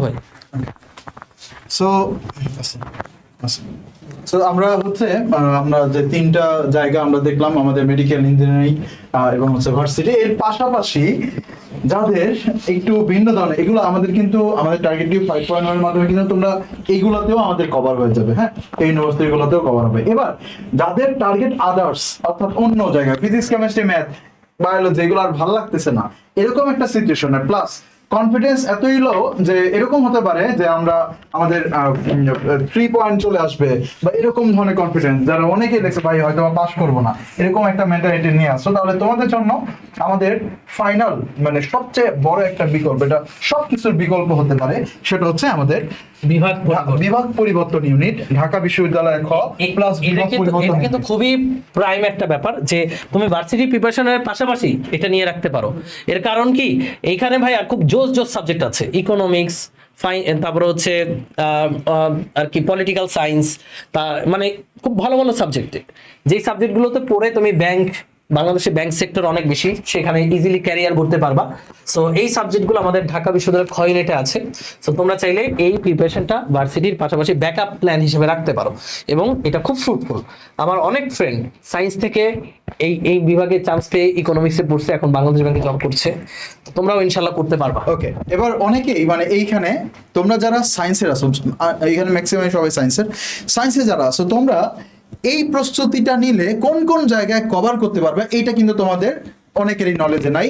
তোমাদের জন্য একটু জানিয়ে দিতে চাই, তোমরা যদি বিভাগ পরিবর্তনের প্রস্তুতিটা নাও, তাহলে জাহাঙ্গীরনগরে তোমাদের জন্য 2টা ইউনিট আছে, জগন্নাথ বিশ্ববিদ্যালয়ে 2টা ইউনিট আছে, রাজশাহী ইউনিভার্সিটিতে 1টা ইউনিট, চট্টগ্রাম বিশ্ববিদ্যালয়ে 1টা ইউনিট, বাংলাদেশ ইউনিভার্সিটি অফ প্রফেশনালে ইউনিতে আছে, খুলনা ইউনিভার্সিটি, কুমিল্লা এবং সাস্টে আছে। এবার রিকোয়ারমেন্টটা কি আমি যদি বলি, ঢাকা বিশ্ববিদ্যালয় সায়েন্স থেকে 7.5, আর একটা শুধু বেশি আছে, সেটা হচ্ছে বিউপিতে মানে হচ্ছে 8 থেকে 8.5 এরকম একটা রিকোয়ারমেন্ট চাই, আর বাকি সব কয়টার ভিতরেই হচ্ছে 7, 6.5 বা 6 এরকমও আছে। তার মানে হচ্ছে যাদের এসএসসি তেও একটা অ্যাক্সিডেন্ট ঘটছে এবং এইচএসসি তেও একটা অ্যাক্সিডেন্ট ঘটতে যাচ্ছে, তোমাদের জন্য এটা একটা ভালো অপশন হতে পারে। এবং মজার ব্যাপার হচ্ছে এইখানে কিন্তু সবাই কিন্তু ওই যে ফিজিক্স, কেমিস্ট্রি, ম্যাথ, বায়োলজি যে টানা পড়ে আসতেছে এরকম না, সবাই তোমার মতো করে নতুন করে শুরু করতেছে। এরকম না যে ভাই আমি হচ্ছে নতুন করে শুরু করতেছি, অনেকদিন পর সাধারণ জ্ঞান পড়তেছি, কিন্তু অন্য আরেকজন হচ্ছে অনেক আগে থেকে পড়ে আসতেছে, ব্যাপারটা কিন্তু এরকম না। যেরকম আমি যদি বলি ঢাকা বিশ্ববিদ্যালয়ের জন্য সায়েন্সদের জন্য কিন্তু আলাদা সিট বরাদ্দ আছে, তোমাদের জন্য কিন্তু আলাদা 900+ সিট বরাদ্দ আছে। সো ব্যাপারটা এরকম কিন্তু যে তোমার সাথে তোমার সায়েন্সের আরেকজনের কম্পিটিশন, সো আর্টসের সাথে কিন্তু তোমার কম্পিটিশন না। হ্যাঁ, পরীক্ষা একসাথেই দিতেছো, কিন্তু তোমার সাথে কম্পিটিশন হচ্ছে সায়েন্সের আরেকজন স্টুডেন্টের, যেহেতু সিট তোমাদের জন্য বরাদ্দ। সো এজন্য তোমার জন্য এটা একটা ভালো একটা অপশন হতে পারে। দেখো হাতে কিন্তু অনেকগুলো অপশন রয়েছে, সো এইটা তোমরা প্রিপারেশন নিতে পারো। এবং এইটার জন্য ওয়ান এন্ড অনলি মানে হচ্ছে আমাদের সাজেশন হবে আমাদের ঢাবি খ প্লাস বিভাগ পরিবর্তন ইউনিট 4.0, যেখানে পুরো বাংলা একজন টিচার, পুরো জিকে একজন টিচার, পুরো ইংলিশ একজন টিচার আমাদেরকে এই প্রোগ্রামটাই তোমাদেরকে পড়াবে। এবং বিগত বছরগুলোতে আমাদের এইটার সাকসেস রেট অনেক বেশি, আলহামদুলিল্লাহ অনেক বেশি। তোমরা তোমাদের সিনিয়রদের জিজ্ঞেস করবা যারা বিভাগ পরিবর্তনে ছিল, তোমরা তাদের মুখ থেকে জাস্ট একটা ওয়ার্ডই শুনবা, অসম। মানে ঢাবি খতে ফারি আপু, তানবীর ভাই আর মানিক ভাইয়ের যে ডেডিকেশন, সেটা বিয়ন্ড ডিসক্রিপশন, এটা নিয়ে বলবো না। ওকে, এবার আমরা তোমরা কিছু প্রশ্ন করছিলা, এই প্রশ্নগুলো আমরা 3 জন মিলে খুব শর্টে, হ্যাঁ আমরা খুব শর্টে এগুলোর উত্তর দিব, অনেকের সাথে মিলে যাবে আশা করি। আর 5 থেকে 7 মিনিট জাস্ট আমরা এটা উত্তর দিয়ে আমাদের আজকের লাইভটা শেষ করব। ওকে, একটা করে। যদি ইসলাম দিশা উত্তর করেছে, বিগত এক্সাম বেশি ভালো হয় না, তার উপর ভাইরাস জ্বর হওয়ায় উচ্চতর গণিত এক্সামে কিছুই লিখতে পারিনি, এখন বিভাগ পরিবর্তন করে কি খ ইউনিটে পরীক্ষা দিব, কি করব বুঝতেছি না। আচ্ছা, তোমার টার্গেট কি ছিল সেটা তো তুমি লিখোনি, তবে যেহেতু তোমার উচ্চতর গণিত এক্সাম খারাপ হয়েছে, তার মানে বোঝা যাচ্ছে যে তুমি হয়তোবা জিপিএ 5টা অর্জন নাও করতে পারো, এটা নিয়ে এরকমই মনে হচ্ছে। সো এক্ষেত্রে অবশ্যই তোমার যদি এই যে যেহেতু বিভাগ পরিবর্তন লিখছো, তাহলে অবশ্যই তোমার এখানে একটা টার্গেট আছে, তো তুমি অবশ্যই বিভাগ পরিবর্তনের প্রিপারেশন নিবা। অনলাইনে একটা কোর্স মাত্র 2500 টাকা, জাস্ট 2500 টাকা আমরা কোথাও ঘুরতে গেলেই ব্যয় হয়ে যায়, তাই না? সেটা কোর্সটা এনরোল করে রাখো, আর পাশাপাশি আমাদের ভার্সিটি কমিউনিটির প্রিপারেশনটা নিয়ে রাখো, মানে টার্গেট ডিউ 5.0, এই 2টা কোর্স নিয়ে রেগুলার ক্লাস করো, এক্সাম দাও, ইনশাল্লাহ একটা পাবলিক ইউনিভার্সিটিতে তোমার চান্স হবেই। ওকে, তাহলে ডেফিনেটলি তুমি অবশ্যই কমিউনিটির প্রিপারেশন নিবা। পরের কোয়েশ্চেন, শিহাব রহমান, স্যার আমার চিন্তা ছিল ইঞ্জিনিয়ারিং, কিন্তু গণিত ইংলিশ খারাপ হয়েছে একটু প্রশ্নের কারণে, এখন কি আমি ভার্সিটিতে করবো নাকি ইঞ্জিনিয়ারিং করবো, একটু হেল্প করেন। যদি তুমি কনফিডেন্ট থাকো যে গণিত ইংলিশে A+ পাবা, তাহলে তুমি ইঞ্জিনিয়ারিংয়েই থাকবা। আর যদি তুমি কনফিডেন্ট না থাকো, তুমি যদি শিওর থাকো যে তোমার গণিতে এবং ইংলিশে A+ মিস হবে, তাহলে আসলেই এটা খুব টাফ যে কোনো ইঞ্জিনিয়ারিং এক্সাম দেওয়া। কারণ ইঞ্জিনিয়ারিং এর রিকোয়ারমেন্টই থাকে তুমি A+ পাও না পাও, গণিত ইংলিশ ফিজিক্স কেমিস্ট্রি 90+ থাকতে হবে, তাই না? সো তোমার যদি এটা নিয়ে খুব মানে টেনশন থাকে, তাহলে অবশ্যই তুমি ভার্সিটিতে শিফট করবা, এবং এটাই হবে তোমার জন্য বুদ্ধিমানের কাজ। তো ভার্সিটির জন্য অবশ্যই টার্গেট ডিও 5.0 তে তোমার জার্নিটা শুরু করো। আর টার্গেট ডিওতে যারা এনরোল করবা তাদের কিন্তু দ্রুত বই পৌঁছে যাবে। সো যারা দ্রুত এনরোল করবা তাদের কাছে দ্রুত বই পৌঁছাবে। রুকসানা হক লিখেছে, ম্যাথে ফেল আসলে কি কোনো ভার্সিটিতে এক্সাম দেওয়া যাবে? আর দিলে কি সায়েন্সের কোনো সাবজেক্ট আসবে? প্লিজ কেউ জানাবেন। আচ্ছা, ম্যাথ যদি 4th সাবজেক্ট হয়, তাহলে ম্যাথে যদি ফেল করে, তাহলে কোথাও কি এক্সাম দিতে পারবে? এটা একটু বলেছেন ভাই।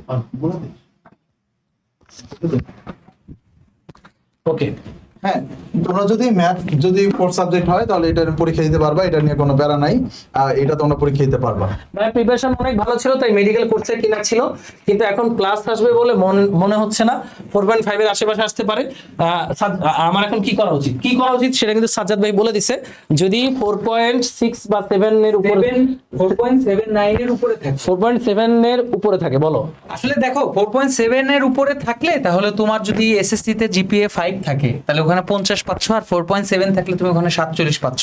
টোটাল জিপিএ 100 এর মধ্যে তোমার 97। সো 3 মার্কের জন্য তুমি সর্বোচ্চ চেষ্টা করলে ইনশাআল্লাহ মেডিকেল টিকবা, কিন্তু এরপরে 4.5 হলে আসলে অনেকটা কঠিন হয়ে যায়, কারণ 45 মার্ক, আর তোমার তো এইচএস এসএসসি জিপিএটা তুমি বলনি, আচ্ছা প্লাস আসবে বলে মনে হচ্ছে না। তাহলে মানে তোমার এই জিপিএ টোটাল নাম্বার যদি 100-র মধ্যে মানে 95 এর নিচে চলে আসে, তাহলে এটা অনেক মানে কঠিন আসলে, সত্যি কথা ভাইয়া। মানে এটা ধর জিপিএ 5 এসএসসি তে, হ্যাঁ, আর এইচএসসি তে 4.5, 4.5, তাহলে 45 আর 50 ভাইয়া 95 এর ক্ষেত্রে মানে নিচে গেলে বা খুব 95 রিস্কি ভাই, খুব রিস্কি। সত্যি কথা। কারণ মেডিকেলের প্রিপারেশন নিলে ভার্সিটি প্রিপারেশন হয় না। মেডিকেল প্রিপারেশনে ম্যাথ ফিজিক্স স্টুডেন্টরা কমই পারে, মানে শিখেই না। So ultimately risky. সো তুমি যদি মেডিকেল একদমই টার্গেট থাকে, মেডিকেলের পাশে অবশ্যই ভার্সিটি প্রিপারেশনটা নিয়ে রাখবে। আচ্ছা, একটা মজার বিষয় বলি ভাইয়া, একটা জিনিস নিয়ে আমরা আসলে অনেকভাবে চিন্তা করি, কিন্তু এই জিনিসটাকে আমরা কখনো নজরে আনি না। আমাদের যাদের মানে মানব সেবা করার ইচ্ছা আছে তাদের ক্ষেত্রে আরেকটা ওয়ে তোমাদেরকে বলতে পারি। তোমরা যারা মানে চিন্তা করছো যে ভাই আমার মানে মেডিকেল রিলেটেড জবগুলো থাকার অনেক ইচ্ছা, তাদের জন্য একটা অপশন আছে। যাদের জিপিএ অনেক, হয়তোবা যদি রেজাল্ট খুব খারাপ হয়ে যায়, যে ভাইয়া আমার তো হয়তোবা কখনোই মেডিকেলে আসবে না, জিপিএ এর কারণেও আসতেছে না, আমি পরীক্ষায় বসতে পারছি না, তাদের ক্ষেত্রে আমি একটা অপশন দিতে পারি, সেটা হচ্ছে নার্সিং এর ক্ষেত্রে। সো আমাদের এই বন্দি পাঠশালায় টার্গেট নার্সিং এ তোমাদের এই মানে টার্গেট নার্সিং এইচএসসি 2025 এই কোর্সটি অলরেডি মানে তোমাদের লঞ্চ করা হয়েছে।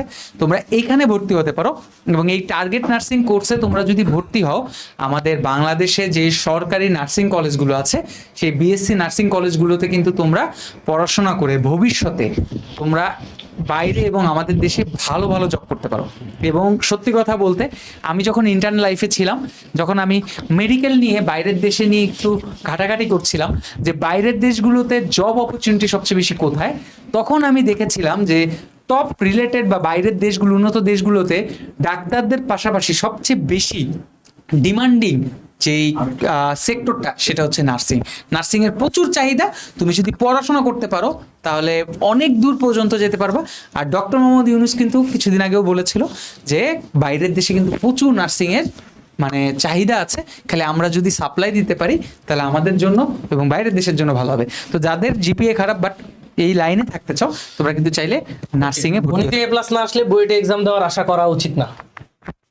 এবার ভাই উচ্চতর গণিতে A- থাকে, তাহলে ঢাকা বিশ্ববিদ্যালয়ে ইউনিট পরীক্ষা বা অন্য ভার্সিটি পরীক্ষা চান্স পাওয়ার পর কি সাবজেক্ট পেতে কোনো সমস্যা হয় নাকি, একটু বুঝিয়ে বলুন। না, কোনো সমস্যা নাই, এরকম কোনো সমস্যা নাই। তোমার মোট জিপিএ যদি তোমার ঠিক মতো থাকে তাহলেই হবে। ওকে ভাইয়া, ডিইউ বি ইউনিট অ্যাডমিশন কি ফুল সিলেবাস? জিকে কোথা থেকে পড়বো?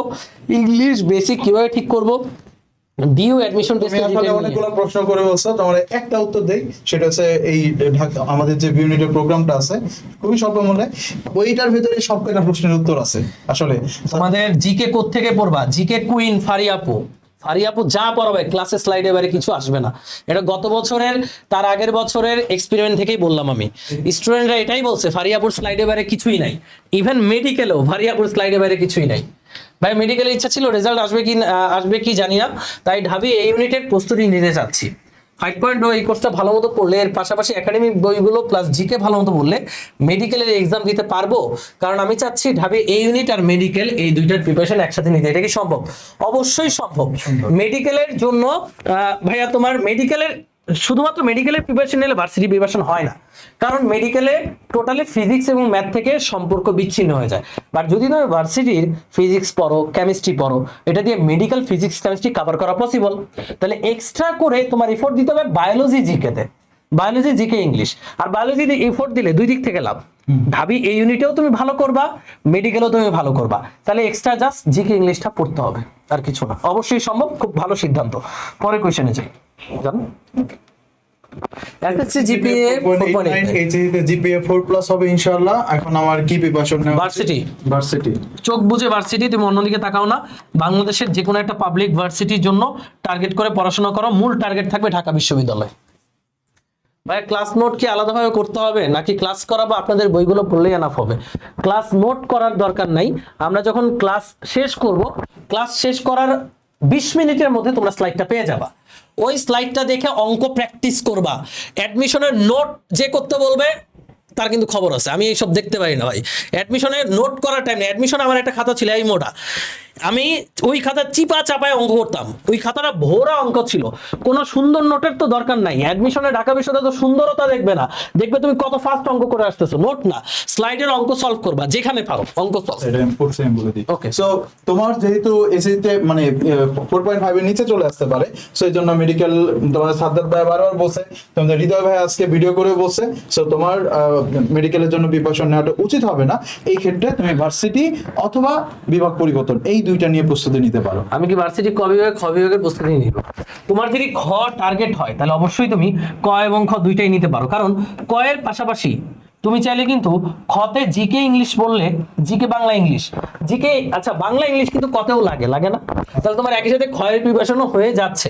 সো তুমি চাইলে দুইটাই নিতে পারো। অনলাইনে দুইটা কোর্সে affordable, so it is possible. আর হ্যাঁ, অনলাইনে তুমি দুইটা কোর্সে ভর্তি, আবার অফলাইনে ভর্তি হতে যেও না, কারণ অনলাইনটাই ভাই আমার এক্সাম ভালো হইতেছে না, 10-এ 160 আসতে পারে, আবার প্র্যাকটিক্যালে 25-এর কম দিলে তাও আসবে না। আর আমার বুয়েট ড্রিম ছিল, তো এখন আমার কি করা উচিত? ইঞ্জিনিয়ারিং কনফিউশন নিয়ে ইঞ্জিনিয়ারিং প্রিপারেশন নেওয়ার দরকার নাই। আমি এটা ব্যাখ্যা করছি, আমারও এরকম কনফিউশন ছিল, ম্যাথে প্লাস মিস হয়েছে, বইটা পরীক্ষা দিতে পারিনি। সো আচ্ছা, এটা ভাইয়া বলেন। ঢাবি খ আর জগন্নাথে বিভাগ পরিবর্তন প্রিপারেশন নিয়ে ডিটেইলসে বলেন, এটা বলতে চাইছি। ডিটেইলস আলোচনা করেন। ডিটেইল অলরেডি আলোচনা করা হয়েছে। ভাইয়া এক্সাম খুব ভালো হয়নি, প্লাস নাও আসতে পারে। সায়েন্স থেকে আর্টসে শিফট করে অ্যাডমিশন করি, তাহলে কি খুব বেশি প্রবলেম হবে? না, কোনো প্রবলেম হবে না। তবে আমার সাজেশন যে ক্ষয়ের পাশাপাশি যেহেতু অনলাইনে কোর্স অ্যাফোর্ডেবল, ভার্সিটি কটাও এনরোল করে রাখবা, তাহলে ভার্সিটির অনেকগুলো ইয়ে হয়। ওকে, ম্যাথ ফেল করলে কোন কোন ভার্সিটি এক্সাম দেওয়া যায়? তোমার যদি রেজাল্ট থাকে Math of মানে course. রিকোয়ারমেন্ট, তাহলে তুমি ওই ভার্সিটিতে পরীক্ষা দিতে পারবে, এটা কোনো সমস্যা না। আমার জিপিএ 5 আসতে পারে ইনশাল্লাহ, তবে কোনোভাবে ছুটে গেলে 4.8 এর নিচে আসবে না। আমার টার্গেট মেডিকেল, এই জন্য তাহলে তুমি মেডিকেলের প্রিপারেশন নাও, কারণ অলরেডি এটা সাজ্জাদ ভাই ব্যাখ্যা করে গেছে। হ্যাঁ, মেডিকেলের প্রিপারেশন নাও। ভাই আমিও মেডিকেলের জন্য অ্যাডমিশন নিব ভাবছিলাম, আমার স্বপ্ন ছিল ছোটবেলা থেকে মেডিকেলে পড়া। কুমিল্লা বোর্ড থেকে এক্সাম দিয়ে সব শেষ হয়ে গেল। আইজিডি ফিজিক্স কেমিস্ট্রি খুব খারাপ হয়েছে, আর ম্যাথ অপশনাল ফেল আসতে পারে। এখন কি আমার না মেডিকেল প্রিপারেশন নেওয়া উচিত না? যেহেতু তুমি ফেলের কথা বলছো, তার মানে 4.5 এর চেয়ে জিপিএ কম আসবে, তার মানে তুমি অবশ্যই এখন থেকে ডেডিকেটেডলি ভার্সিটি প্রিপারেশন নাও। স্বপ্ন সবসময় পূরণ হয় না, স্বপ্ন যদি ভেঙে যায় নতুন করে স্বপ্ন দেখতে হবে, এটাই হচ্ছে কথা। বায়োলজিতে A+ না আসলে কি মেডিকেল দেওয়া যাবে? যাবে, পরীক্ষা কেন দিতে পারবো না? অবশ্যই দিতে পারবো, ওই রিকোয়ারমেন্ট মোট রিকোয়ারমেন্ট থাকলে হচ্ছে। মেডিকেল ছিল, বায়োলজি ফার্স্ট পেপার ভালো দিল, সেকেন্ড পেপার খারাপ হয়েছে, বুঝতেছি না আদৌ কি মেডিকেল প্রিপারেশন নেওয়া দরকার নাকি। এটা নিয়ে অলরেডি ভাইয়ারা বারবার বলেছি মেডিকেল নিয়ে।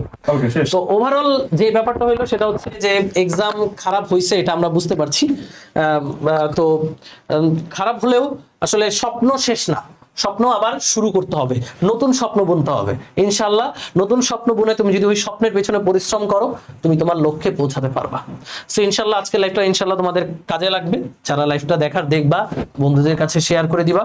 আর কেমিস্ট্রি এক্সামের আগের 4 দিন কেমিস্ট্রি পড়বা, 4-5 দিন, তার মাঝখানে যে আরো 2-3 দিন থাকতেছে কোয়েশ্চেন ব্যাংকটা দয়া করে উল্টায়ও, যেহেতু ম্যাক্সিমামের এক্সাম ভালো হয় নাই বা আশানুরূপ হয় নাই, তার ভার্সিটি প্রশ্ন ব্যাংকটা উল্টায়ও আল্লাহর আসতে, তাহলে ভার্সিটি প্যাটার্ন সম্পর্কে একটা আইডিয়া পেয়ে যাবা, খানিকটা এগিয়ে থাকবো অন্যদের তুলনায়। একটু আবার একটু আজকের রাতটা একটু রিয়ালাইজ করো যে আসলে তোমার রেজাল্টটা কি ধরনের হতে পারে, এরপর খুব দ্রুত, যত দ্রুত সম্ভব সিদ্ধান্ত নিয়ে নাও এবং সিদ্ধান্ত লক করো, এবং হচ্ছে তোমার যে জায়গাটা ভালো হবে, এবং আমরা তোমাদের পাশে সবসময় ছিলাম, সেরকম ভাবে আমাদের যে জায়গাগুলো আছে এই জায়গাগুলোতে তোমরা যুক্ত হয়ে যেতে পারো। ইনশাল্লাহ আমাদের জায়গা থেকে আমরা সর্বোচ্চটা দিব। দেন এই কাজটা করেই কেমিস্ট্রি সেকেন্ড পেপারের জন্য পড়তে হবে, কারণ বড় গ্যাপের যে পরীক্ষাগুলো এগুলো কিন্তু রেজাল্ট ভালো আসে না, আবারও বললাম। ওইটাই, কেমিস্ট্রির জন্য মিনিমাম 5 দিন রাখবাই, আর এই 5 দিন ধুমায় কেমিস্ট্রি পড়বা।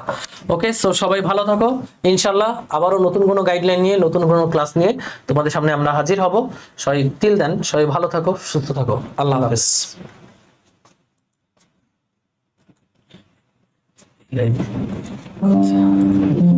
কোনো কিছু এক ঘন্টা এরকম